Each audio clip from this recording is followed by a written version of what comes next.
जो है अपना भंडार में इकट्ठा करके उनकी ग्रेडिंग जो उसी तरह वो कर सकता है। उसमें जो दूसरी जो विधि होती है वो घनी बिचाली पद्धति है, जिसको हम डीप लीटर सिस्टम बोलते हैं। तो डीप लीटर सिस्टम में सामान्यतः मुर्गियां नीचे सीधे फर्श पर पाली जाती हैं। तो सामान्यतः उस विधि में भी अंडा देने के लिए या अंडा उत्पादन के लिए आवास में ट्रैप नेस्ट की व्यवस्था की जाती है। लेकिन कभी कभी जैसे ग्रामीण क्षेत्रों में जो मुर्गी पालन व्यवसाय अपनाते हैं तो उन पर सामान्यतः ट्रैप नेस्ट की व्यवस्था नहीं होती, तो उसमें जो अंडा उत्पादन होता है वो सीधे नीचे फर्श पे ही मुर्गियों के द्वारा वो अंडे दिए जाते हैं। और उस विधि में सामान्यतः होता क्या है कि कभी कभी जो मुर्गी जब अंडे देती हैं तो एक तो वो बिछावन में नीचे दब जाते हैं, या कभी जब अंडे ऊपर पड़े रहते हैं तो अंडे के ऊपर मुर्गी बैठ करके उस पर बीट कर देती है। तो इस प्रकार जो है अंडे वो गंदे भी हो जाते हैं, कभी उससे टूट भी जाते हैं। तो इस प्रकार जो है सामान्यतः अंडों के कलेक्शन में मुर्गी पालक के लिए आवश्यक है दिन में 3 या 4 बार अंडों का कलेक्शन करना चाहिए।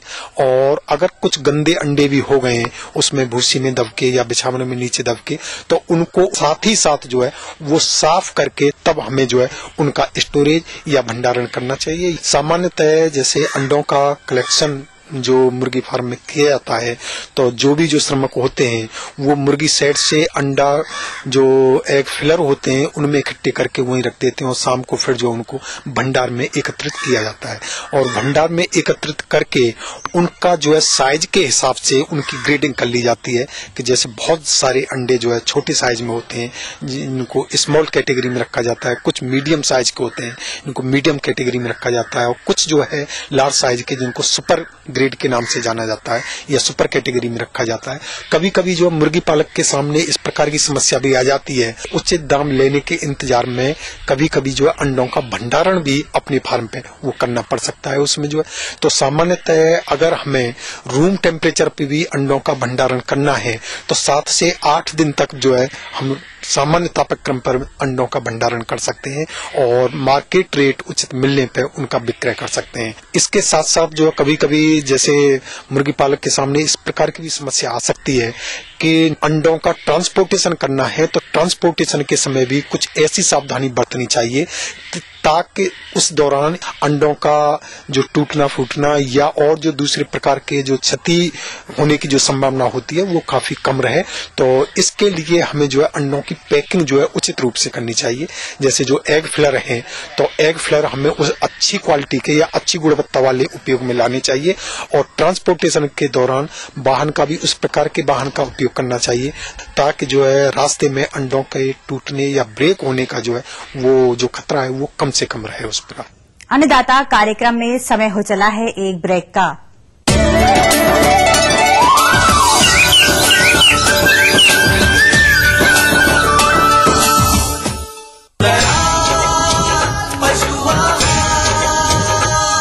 असली भरोसेमंद दयाल पशु आहार, दूध दमदार, आप शानदार। कृषि एवं कृषि आधारित व्यवसायों में किसानों के सामने आ रही बाधाओं एवं चुनौतियों के समाधान हेतु अन्नदाता लेकर आया है निःशुल्क फोन हेल्पलाइन सेवा 1800-425-4085 सोमवार से शनिवार सायं 5 से 6 बजे केवल उत्तर प्रदेश एवं उत्तराखंड हेतु।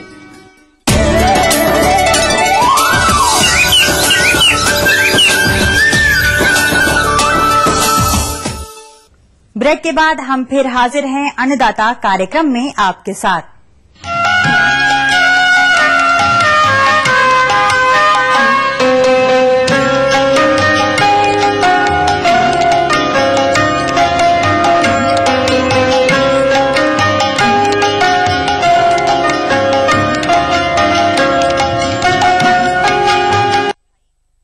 किसी भी फसल की उत्पादकता में सिंचाई का एक अहम स्थान होता है, चाहे खाद्यान्न फसल हो, सब्जियां हो या फिर फलोत्पादन हो। आज की तारीख में भी हमारे प्रदेश के किसान बंधु पुरानी पद्धति या पारंपरिक तरीके से ही सिंचाई करते आ रहे हैं, जिसके कारण कभी फसलों में अधिक पानी या फिर फसलों को समय के अनुरूप पानी नहीं मिल पाता है। साथ ही प्रति घंटे की दर से ट्यूबवेल से पानी खरीदकर हमारे किसान बंधु फसलों में पानी देते हैं, जो कि फसलों में ज्यादा पानी होने के कारण पानी खेतों से बाहर भी बह जाता है। इसके अलावा आज के समय में जल स्तर काफी नीचे चले जाने के कारण पानी के स्रोत का अभाव होता जा रहा है। फलता सिंचाई हेतु जल की मांग दिन प्रतिदिन ज्यादा होने के कारण उत्पादन लागत काफी बढ़ जाती है। इससे बचने के लिए हमें सिंचाई जल प्रयोग की समुचित विधियां अपनानी होंगी, जिसमें बौछारी एवं टपक विधि प्रमुख है। यदि टपक विधि की बात करें तो इसे सब्जी उत्पादन एवं बागवानी में अपनाकर अनावश्यक पानी की बर्बादी को रोकने के साथ साथ सब्जी एवं बागवानी की उत्पादकता भी बढ़ाई जा सकती है। परंतु यह टपक सिंचाई प्रणाली कैसे अपनाएं, आइए जानते हैं कार्यक्रम के माध्यम से।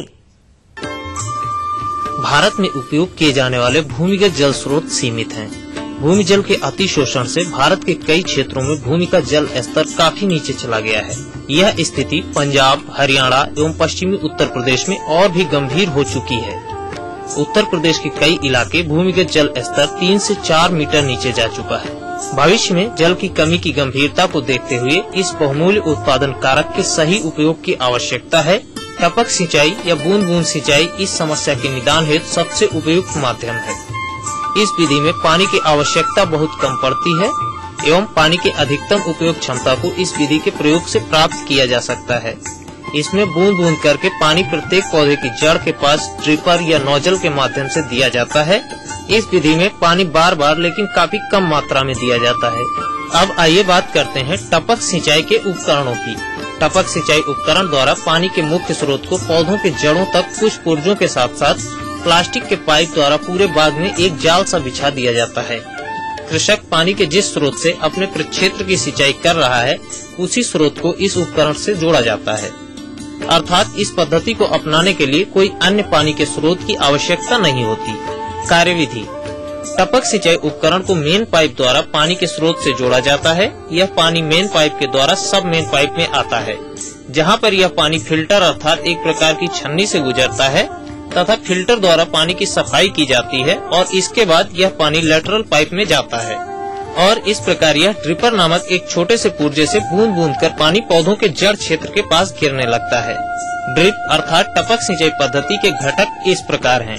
मेन पीवीसी पाइप: यह प्लास्टिक से निर्मित पाइप होते हैं जिनका कार्य मुख्य स्रोत से प्रक्षेत्र तक जल को लाने का होता है। सामान्यतः पाइप जमीन से 1 से 1.5 फीट नीचे दबा दिए जाते हैं। सब मेन पीवीसी पाइप: यह पाइप भी प्लास्टिक के बने होते हैं तथा इनको मेन पाइप से जोड़ा जाता है। ये पाइप मेन पाइप से पानी लेकर लेटरल पाइप को पानी उपलब्ध कराते हैं। लेटरल पाइप: ये कठोर प्लास्टिक से निर्मित पतले पाइप होते हैं जिनको सब मेन पाइप से जोड़ा जाता है। अधिकांशतः यह पाइप पौधों के मुख्य तनों के आसपास फैले रहते हैं। ड्रिपर्स: यह प्लास्टिक से निर्मित एक ऐसा छोटा घटक होता है जिसको लेटरल पाइप से जोड़ा जाता है। इनके द्वारा पौधों को बूंद बूंद कर पानी प्राप्त होता रहता है। यह घटक विभिन्न क्षमताओं के होते हैं, जैसे 4 लीटर प्रति घंटा, 6 लीटर प्रति घंटा, अर्थात 1 घंटे में पौधों को 4 लीटर पानी बूंद बूंद कर प्राप्त होता है। ड्रिपर्स की संख्या पौधों की जल आवश्यकता के आधार पर रखी जाती है। ड्रिप पद्धति में उपकरण में पानी का दबाव उत्पन्न करना आवश्यक होता है, इसलिए यदि दबाव उत्पन्न करना आवश्यक हो तो इसके लिए बूस्टर का प्रयोग करते हैं। अब आइए बात करते हैं टपक सिंचाई पद्धति से होने वाले लाभों पर। औद्यानिकी फसलों के उपज में लगभग 40 से 50% वृद्धि हो जाती है। प्राप्त उपज की गुणवत्ता अच्छी होती है। लगभग 50% पानी की बचत होती है। बागों में खरपतवार नहीं उगते हैं। उपज समय से जल्दी प्राप्त होती है। खेतों में मृदा क्षरण नहीं होता है। इस पद्धति के माध्यम से उर्वरकों का प्रयोग किया जा सकता है। सामान्य तौर पर प्रयोग किए जाने वाले उर्वरक की मात्रा के स्थान पर 40% उर्वरक से ही पौधों को पोषक तत्व प्राप्त हो जाते हैं। इस पद्धति से यदि खेत समतल नहीं है अर्थात उबड़ खाबड़ भी है, तब भी पौधों की सिंचाई भली प्रकार से की जा सकती है। बागवानों को खेतों में मेड़ नाली आज बनाने की आवश्यकता नहीं होती, फलस्वरूप लागत कम आती है। सिंचाई करते समय कृषक अपना कोई और कार्य भी कर सकता है, जिससे समय की बचत होती है। इस पद्धति में सिंचाई की दक्षता 80 से 90% होती है। जहाँ तक टपकदार सिंचाई से उपज में वृद्धि एवं पानी की बचत की बात है, तो सब्जी फसलों में लगभग 40% पानी की बचत होती है तथा उपज 30 से 50% तक बढ़ जाती है। वहीं फलदार वृक्षों में 45% पानी की बचत होती है एवं 52% उपज बढ़ाई जा सकती है। भारत सरकार द्वारा उद्यान फसलों में टपक सिंचाई लगाने हेतु 50 से 75% के अनुदान की व्यवस्था की गई है, जिसके लिए किसान भाई अपने नजदीकी कृषि प्रसार अधिकारी या जिला उद्यान अधिकारी के कार्यालय पर संपर्क कर सकते हैं।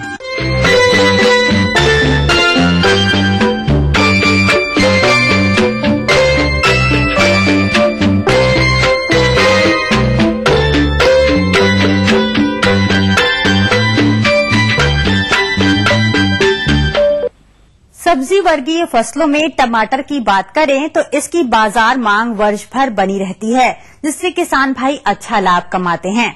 किंतु यह लाभ कभी कभी कीट रोग के प्रकोप के कारण आर्थिक हानि में बदल जाता है। इसके अंतर्गत आज हम चर्चा करेंगे टमाटर में सबसे अधिक हानि पहुंचाने वाले रोग लीफ कर्ल, जिसे पर्णकुंचन रोग के नाम से भी जाना जाता है। यह वाहक कीटों के पत्तियों से रस चूसने के कारण फैलता है। इसके कारण पत्तियां मुड़कर सिकुड़ जाती हैं, जिससे पौधा अपना भोजन नहीं बना पाता है, जिसके कारण पौध में पुष्पन व फल नहीं लगता है। परिणाम स्वरूप किसान भाइयों को प्रति इकाई क्षेत्रफल से बहुत कम उपज में संतोष करना पड़ता है। अतः किसान भाइयों, टमाटर की फसल में पर्णकुंचन रोग की समस्या आए ही नहीं, और यदि आ गई हो तो इसका प्रबंधन कैसे करेंगे, इस हेतु आपकी मुलाकात करवा रहे हैं एक विषय विशेषज्ञ डॉक्टर दिवेश कुमार सिंह से। किसान भाई जो आप सब्जी में खास करके जो टमाटर गरमा में जो लगाए होंगे, आप देख रहे होंगे कि अभी इसमें 10-15 दिन के बाद जब आप पहली सिंचाई करते हैं तो इसमें जो हल्का निकाय गुड़ाई करें। आप देख रहे होंगे कि अभी जैसे जैसे तापमान बढ़ रहा है उसमें पानी की आवश्यकता होगी, तो आप इसमें हर हफ्ता 10 दिन पे जो आप हल्की सिंचाई अवश्य करते रहें। और इसमें आप फर्टिलाइजर जो है, जो बात की जो मात्रा है खास करके यूरिया का, उस पर आप जरूर डालें, जिससे बढ़वार आपका बढ़िया होगा। फ्लावरिंग के समय जो है अगर तापमान बहुत ज्यादा हो जाता है तो उसमें अक्सर जो है फ्लावरिंग में प्रॉब्लम होती है। तो ध्यान दें कि अगर जो पौधा जो बड़ा मतलब फ्लावरिंग स्टेज में आ रहा है और तापमान ज्यादा है, तो अगर आप कोशिश करें कि एक बार उस पौधे को जो है हल्का हाथ से हिला दें। इससे क्या होता है कि पॉलिनेशन बढ़िया होगा, फ्लावरिंग ड्रॉप नहीं होता है। ये लोग ये सेल्फ पॉलिनेशन क्रॉप होता है, इसलिए हम लोग कोशिश करते हैं कि अगर प्लांट को अगर किसान भाई एक बार हल्का हल्का हिला दें फ्लावरिंग के टाइम में, तो आपका फ्लावरिंग अच्छा होता है, फ्रूट सेटिंग बढ़िया होता है। और इस समय एक विशेष ध्यान देने की बात है कि जैसे तापक्रम बढ़ता है और तो अभी जैसे और व्हाइट फ्लाई का इस पर बहुत काफी अटैक होता है। उससे क्या होता है कि पत्ता जो है पूरा सिकुड़ जाता है, आपको लगेगा कि पूरा वो पत्ता जो है सिकुड़ा गया, और उसके नीचे आप देखेंगे तो उसके अंडा और उसका जो है व्हाइट फ्लाई या एफिस नजर आएगा। तो ऐसी स्थिति में आप किसान भाई जहां इस तरह का प्रकोप नजर आए तो आप तुरंत इस पर जो है इस रोग के नियंत्रण हेतु सफेद मक्खी का नियंत्रण करना नितांत आवश्यक है कि अपने खेतों का निरीक्षण करें एवं जो भी पौधे ग्रसित दिखाई दे उसे तत्काल उखाड़कर मिट्टी में दबा दे या जला दे, ताकि रोग का प्रसार अन्य स्वस्थ पौधे तक न हो सके। उसके बाद आप स्प्रे करें या केमिकल या आप जैविक जो भी आपका उपलब्ध हो जाए उसका स्प्रे करें। इसमें खास करके हम लोग जैसे इमिडाक्लोप्रिड जो है 1 ग्राम जो है आप 1 ml जो है 3.5 लीटर पानी में आप इसका घोल बनाकर करें। या आप अगर जैविक कीटनाशी का प्रयोग करना चाहते हैं तो निम्बोसिडिन या एजेडिरेक्टिन का जो है 3 ml जो प्रति लीटर हिसाब से घोल बनाकर इसका स्प्रे करते हैं। इसको फ्रीक्वेंटली यानी कि सप्ताह पर 10 दिन पर आप इसको करते रहे, ताकि ये रोग जो है ये आप इससे बच सके और जिसका बढ़वार जो है अच्छा हो। कहीं कहीं देखा जाता है कि अल्टरनेरिया ब्लाइट या ब्लाइट का ही प्रकोप होता है, पत्तियों पर जो है भूरा रंग का धब्बा बनता है। अगर इस तरह का नजर आए तो उसमें भी आप मैनकोजेब 78% जो है आप 3 ग्राम प्रति लीटर के हिसाब से घोल बनाकर स्प्रे करेंगे तो इससे निजात पा सकते हैं। अन्नदाता कार्यक्रम में समय हो चला है एक और ब्रेक का।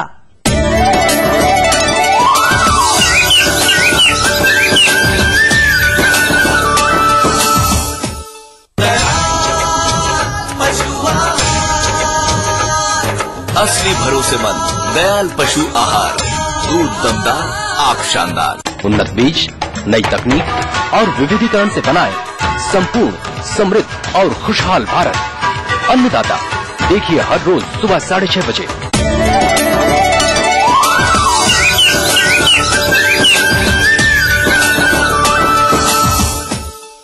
ब्रेक के बाद हम फिर हाजिर हैं अन्नदाता कार्यक्रम में आपके साथ।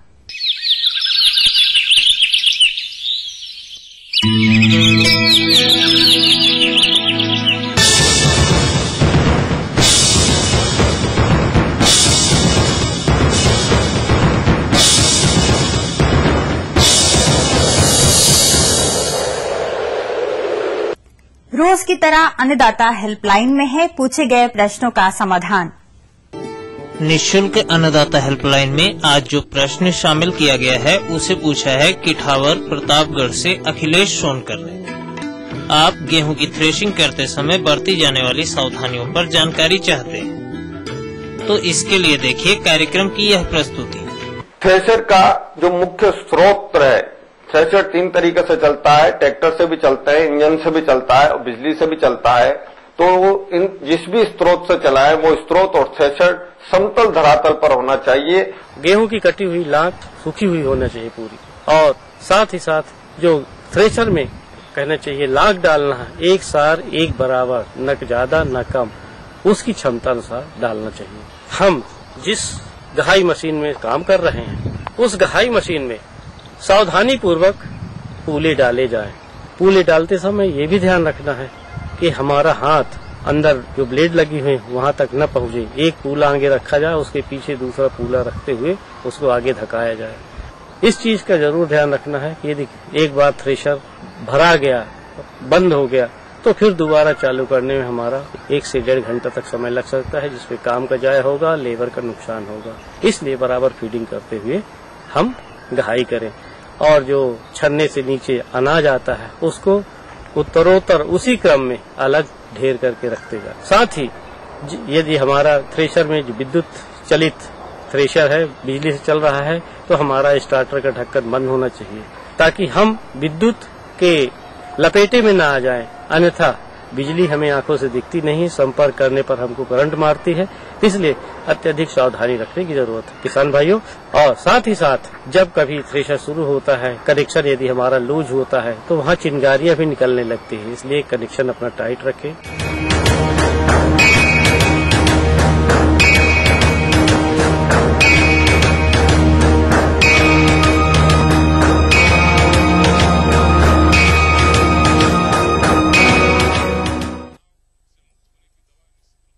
अब रुख करते हैं प्रदेश की प्रमुख मंडियों की तरफ।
किसान भाइयों, अन्नदाता तत्पर है आपके लिए, क्योंकि आपकी समस्या हमारा समाधान। इस हेतु पत्र लिखें इस पते पर। हमारा पता है प्रोड्यूसर अन्नदाता, ETV Uttar Pradesh Uttarakhand, Ramoji film city Hyderabad 501512, या फिर मेल करें annadaata.up@etv.co.in पर। फिलहाल अन्नदाता कार्यक्रम में आज इतना ही। कल फिर मिलेंगे कृषि संबंधित नवीनतम जानकारियों के साथ। तब तक के लिए आज्ञा दीजिए। नमस्कार।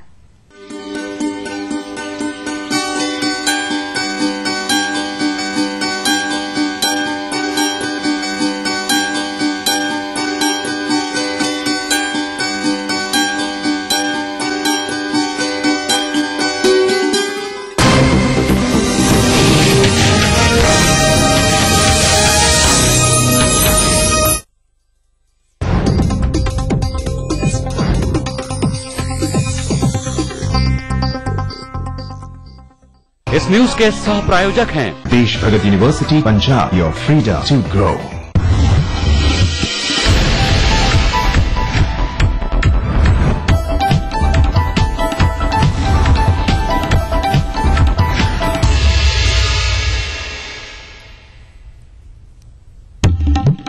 शाहजहांपुर में बेखौफ बदमाशों ने सपा नेता के घर की ताबड़तोड़ फायरिंग। पूर्व प्रधान शमीम खान समेत 2 महिलाएं हुई घायल, बदमाश फरार। एटा में बाल कल्याण समिति की सदस्य की गोली मारकर हत्या, कातिल फरार, जांच में जुटी पुलिस।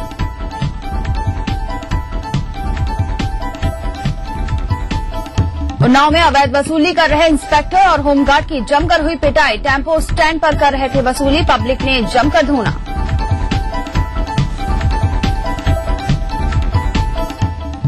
मथुरा के एक गांव में पोलियो के 56 मामले आए सामने। प्रदूषित पानी के कारण लोगों में बढ़ रही है विकलांगता, सरकार की तरफ से कोई मदद नहीं। और चैत्र नवरात्र का छठा दिन आज मां के कात्यायनी रूप की हो रही है पूजा। ईटीवी पर कीजिए 1000 भुजाओं वाली देवी अद्भुत मूर्ति के दर्शन।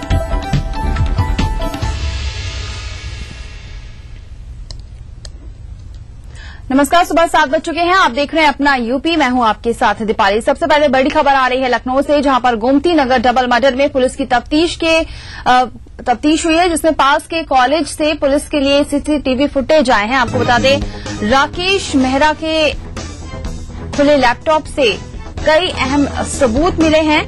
लैपटॉप के स्टाइप में हो सकती है कातिल की आवाज। आपको बता दें, इंटरनेट के जरिए चैटिंग का सॉफ्टवेयर है स्टाइप। ऑनलाइन ट्रेडिंग में रंजिश की संभावना जताई जा रही है इस पूरे मामले में। पुलिस ने 30 लाख के जेवर गायब होने की बात भी यहां पर सामने आई है, पुलिस ने बताया है। साथ ही साथ मौका वारदात से मिले हैं कातिल के फुटप्रिंट।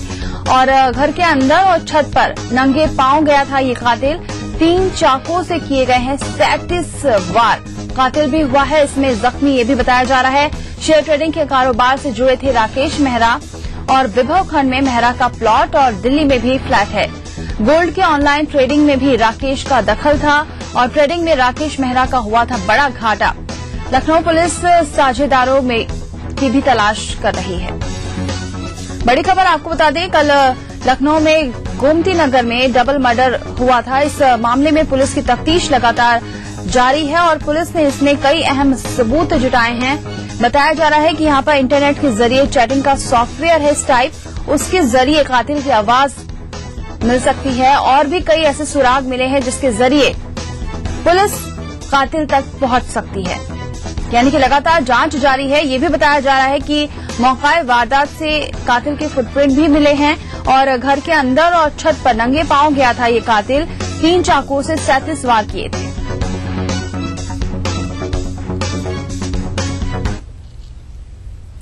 शाहजहांपुर से खबर है, जहां पर बदमाशों के हौसले अब इस कदर बुलंद हो गए हैं कि वो अब सूबे के सत्ताधारी दल से जुड़े नेताओं को भी नहीं बख्श रहे हैं।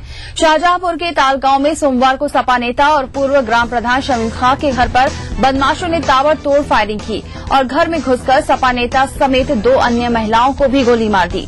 वारदात के बाद तीनों को जिला अस्पताल में भर्ती कराया गया है, जहां उन तीनों का इलाज चल रहा है। उधर पुलिस ने मुकदमा दर्ज कर मामले की जांच शुरू कर दी है।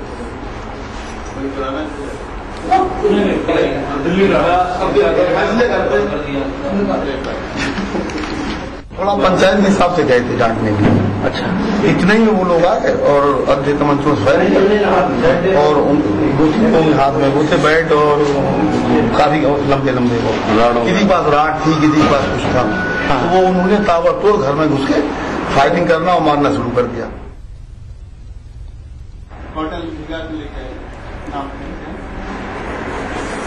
तो आपको बता दें, यहां पर लगातार बदमाशों के हौसले बुलंद होते जा रहे हैं। अभी हम शाहजहांपुर की बात कर रहे हैं, जहां पर बदमाशों के हौसले इस कदर बुलंद है कि यहां पर सूबे के सत्ताधारी दल से जुड़े नेताओं को भी अब नहीं बख्श रहे हैं। आपको बता दें कि सोमवार को सपा नेता और पूर्व ग्राम प्रधान शमीम खान के घर पर बदमाशों ने ताबड़तोड़ फायरिंग की है और घर में घुसकर सपा नेता समेत 2 अन्य महिलाओं को भी गोली मार दी है। फिलहाल इन तीनों की हालत गंभीर बताई जा रही है और हॉस्पिटल में भर्ती करा दिया गया है।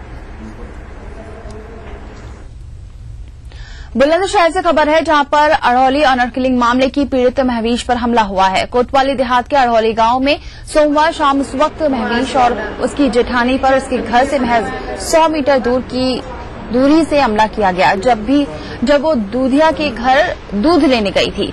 महवीश के पति अब्दुल हकीम की हत्या के मामले में जेल में बंद गुल्लू और उसके घर के चारों लोग ने महवीश और उसकी जेठानी को अचानक गालियां देते हुए हमला किया। 3 महिलाओं और गुल्लू के भाई सलीम ने महवीश की जेठानी की गर्दन दबोच ली और उसको लात घूंसों से पीटना शुरू कर दिया। जब महवीश ने अपनी जेठानी को बचाने की कोशिश की तो उसको भी हमलावरों ने पीटना शुरू कर दिया। ये वारदात पुलिस की सुरक्षा की मौजूदगी में हुई। हमले के वक्त महवीश की सुरक्षा में तैनात पुलिस वाले मौके पर मौजूद नहीं थे। बेहोश हुई महवीश और उसकी जेठानी को बाद में गांव के लोगों ने जिला अस्पताल पहुंचाया, जहां उनका इलाज चल रहा है।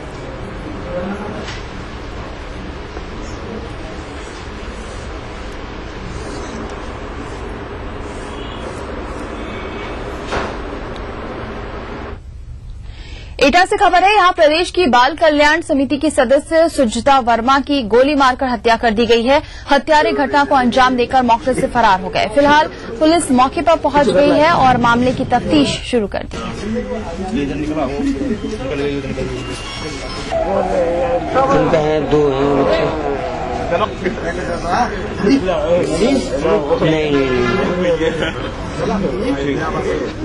अस्पताल में प्रवीण का बच्चा है ना। उन्नाव से खबर है, यहां अवैध वसूली कर रहे इंस्पेक्टर और होमगार्ड की पब्लिक ने जमकर पिटाई कर दी। मामला शहर कोतवाली के टेम्पो स्टैंड का है।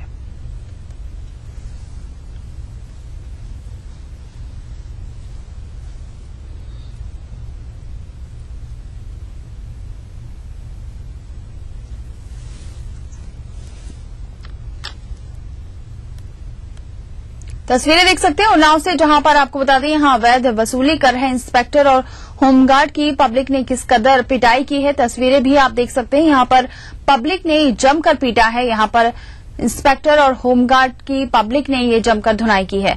मामला शहर कोतवाली के टेम्पो स्टैंड का है, जहां पर अवैध वसूली चल रही थी और अवैध वसूली इंस्पेक्टर और होमगार्ड द्वारा की जा रही थी।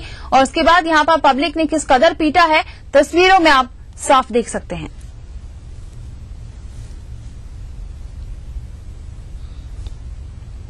बहराइच से खबर है, जहां पर दबंगों के द्वारा एक नाबालिग बालिका का अपहरण कर उसके साथ सामूहिक बलात्कार का मामला सामने आया है। घटना हरदी थाना क्षेत्र के जोत गांव की है। बताया जा रहा है कि बीते 10 अप्रैल की दबंगों ने जोत गांव में रहने वाली एक विधवा महिला के घर में घुसकर उसकी नाबालिग बेटी का अपहरण कर लिया और गांव से कुछ दूर नहर के पास ले जाकर 3 लोगों ने इसके साथ सामूहिक रूप से बलात्कार किया।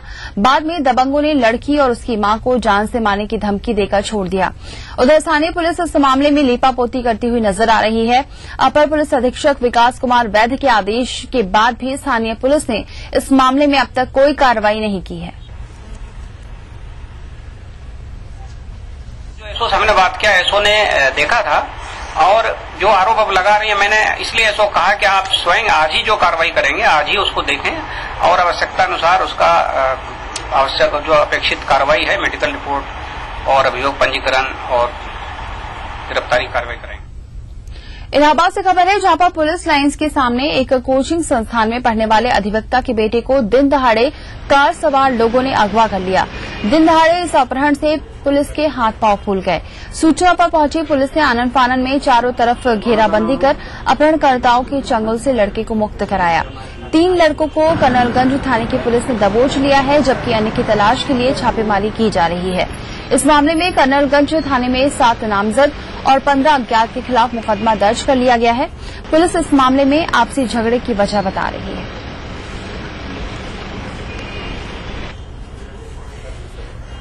और बच्चे को भी सकुशल उसमें बरामद कर लिया। इसमें मुकदमा दर्ज करके 3 लोगों को जेल भेजा जा रहा है और कुछ नाम और इसमें प्रकाश में आए हैं जो लड़के इसमें सम्मिलित थे, उनकी भी गिरफ्तारी के प्रयास किए जा रहे हैं। बात करते हैं महिला के हंगामे की। सहारनपुर के सिटी मजिस्ट्रेट दफ्तर में एक महिला ने जमकर हंगामा किया।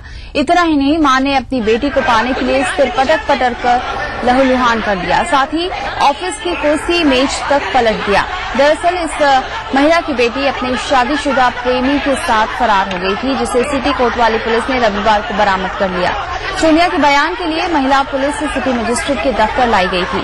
बयान के बाद उसे महिला थाने भेज दिया गया है, जिससे परेशान लखीमुरी ने अपनी बेटी की मांग को लेकर हंगामा कर दिया।